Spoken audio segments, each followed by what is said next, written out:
Regatta. Yan ang tawag sa race na ito, kung saan ang mga sailboat o yung mga bangka na may mga layag na mano-manong pinapaandar sa tulong ng hangin ang nag-uunahan patungo sa finish line. Ang mga layag na ito ang siyang magpapagalaw sa bangka.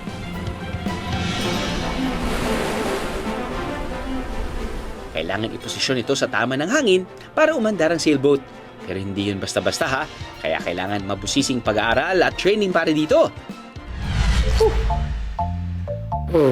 Grabe, damang-dama na talaga ang summer, no? Kaya tara na't ipagpatuloy natin ang activities kung saan kakampi natin ng wind at water to beat this scorching heat.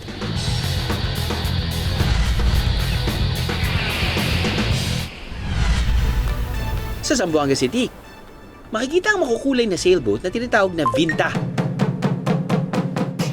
Tuwing Oktubre kasi, ipinagdiriwang doon ang Hermosa Festival kung saan isa ang Regatta de Zamboanga o karera ng mga Vinta sa pinaka-inaabangan ng lahat. Bukod sa makukulay nitong layag, nagsasagwan din ang mga nakasakay sa Vinta para makontrol to.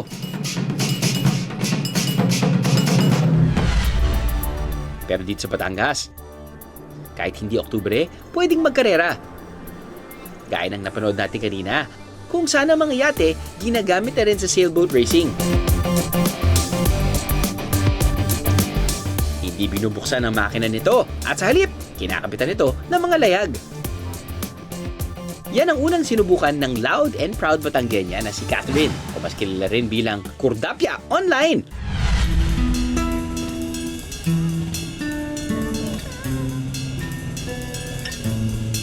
Dahil hindi lang naman ito pang karera, mas madalas na ginagamit ito for relaxing cruise.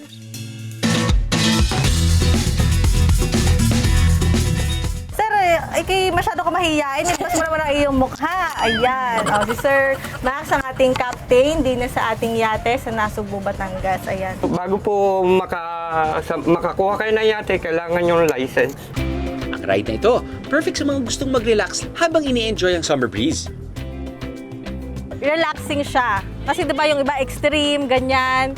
Ay aring yating nakaka-relax lang. Sobrang sarap na umupo ka lang and then iyo lang titingnan ng paligid. I-appreciate mo lang ang ganda ng Batangas. Sobrang saya, sobrang unforgettable. Pero si Kurdapia, naghahanap daw ng mas makapigil hinang ng challenge. Kaya etong sayo, ang inflatable ride na tinatawag na UFO. Kahugis kasi nito ang mga unidentified flying objects o UFO na sinasakyan di umano ng aliens. Kadalasan itong hinihila ng speedboats. O minsan naman ay jet ski. Pero alam niyo naman sigurong variation na lang ang UFO ride ng mas naunang inflatable na hinihila rin ng mga demotor na water ride, gaya ng banana boat. Pinaniniwala ang hango ito sa trade boats noong 19th century na may nickname din na banana boat. Ito ang mabibilis na barko na nagdadala ng mga prutas na kaagad nabubulok gaya ng saging para ikalakal. Mula sa tropical countries, maglalayag ang mga bangka na ito papuntang North America at Europa. Sa UFO ride man o sa classic banana boat ride, matetest ang balanse at core strength o abdominal muscles ng mga pasero. Sadya kasing liliko ng mabilis ang jet ski para mahulog ang mga pasero. Oha, it's Ligo time! Sobrang nakaka-thrill. Sigaw nga kami na sigaw kami palakat na din eh. At aray ng aking mga kasama din eh, talagang patikar na kami mga bumalikwan. Pero sa init na nararamdaman natin ngayon, I'm sure na go rin ang nakararami sa pagbalikwas sa tubig gaya ni Kurdapia.